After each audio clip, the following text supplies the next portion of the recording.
আসসালামু আলাইকুম বন্ধুরা, আপনাদের সবাইকে আমার রান্নাঘরে স্বাগতম। আজকে আমি আপনাদের সঙ্গে শেয়ার করব মজাদার ট্যাংরা মাছের ঝোল। আজকে আমি এই রান্নাটি করব আলু, বেগুন এবং টমেটোতে। তো এই রান্নাটি দেখতে হলে আমার সাথে থাকুন। প্রথমে আমি মাছগুলো কেটে পরিষ্কার করে নিব।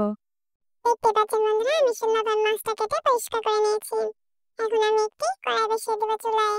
দিয়ে দেবো পরিমাণ মতো তেল। তেলটা গরম হয়ে আসলে আমি এখানে দিয়ে দেবো পরিমাণ মতো পেঁয়াজ। এখন দিয়ে দেবো 1 চামচ রসুন বাটা, 1 চামচ জিরা বাটা দিয়ে ভালোভাবে নাড়াচাড়া করে দিব।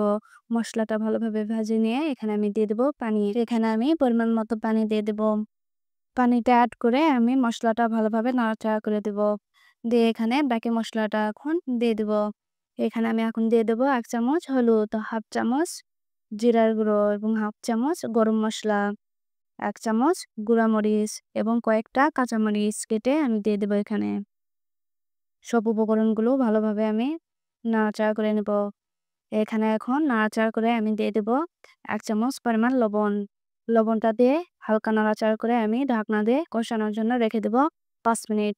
5 মিনিট পর বন্ধুরা আমি আপনাদের ঢাকনা উঠায় দেখাই দিচ্ছি। মশলাটা আমাদের প্রায় কষানো কমপ্লিট। এখন আমি এখানে আগে থেকে কেটে পরিষ্কার করে রাখা ট্যাংরা মাছগুলো দিয়ে দেব। দিয়ে আলতোভাবে নাড়াচাড়া করে আমি ঢাকনা দিয়ে আবারও কিছুক্ষণের জন্য রেখে দেব। বন্ধুরা আমি আপনাদের 5 মিনিট পর ঢাকনা উঠায় দেখাই দিচ্ছি। আমাদের মাছটা কষানো কমপ্লিট। এখন আমি মাছগুলো এভাবে উঠায় নিব। দেখতে পাচ্ছেন বন্ধুরা, আমি এভাবে ঠিক মাছগুলো উঠায় নিব। এখন আগে থেকে কেটে রাখা আলু, বেগুন দিয়ে দিব। মশলার সঙ্গে ভালোভাবে মাখিয়ে আমি এটা কষানোর জন্য রেখে দিব। আমি কিছুক্ষণ পর আমি আপনাদের ঢাকনা উঠায় দেখাই দিচ্ছি। এইভাবে আমাদের একটু পরপর নাড়াচাড়া করে দিতে হবে।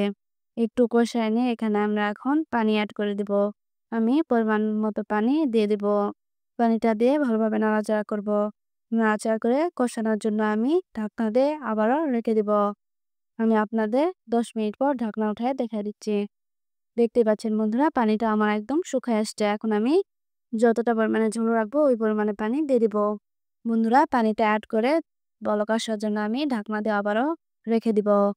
আমি কিছুক্ষণ পর ঢাকনা উঠায় নাড়াচাড়া করে এখানে আগে থেকে ট্যাংরা মাছগুলো কষিয়ে উঠায় রাখছিলাম বন্ধুরা, ওই মাছগুলো আমি এখন এখানে দিয়ে দেব।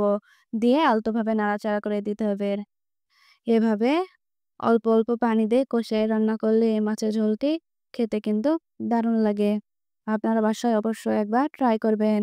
আমার রান্নাটি যদি আপনাদের ভালো লাগে বন্ধুরা, আমাদের ইউটিউব চ্যানেলটি সাবস্ক্রাইব করবেন। আর ফেসবুক পেজ থেকে দেখে থাকলে ফেসবুক পেজটি ফলোতে পাশে থাকবেন। এইভাবে চাইলে আপনারা বাসায় ট্রাই করতে পারেন।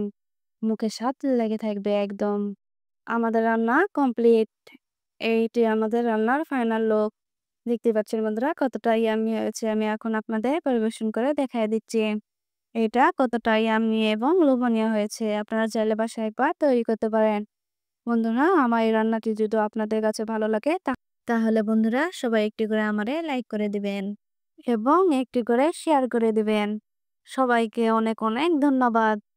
আজকে বন্ধুরা এই পর্যন্তই। আবার দেখা হবে নতুন একটি ভিডিওতে। সবাই ভালো থাকবেন।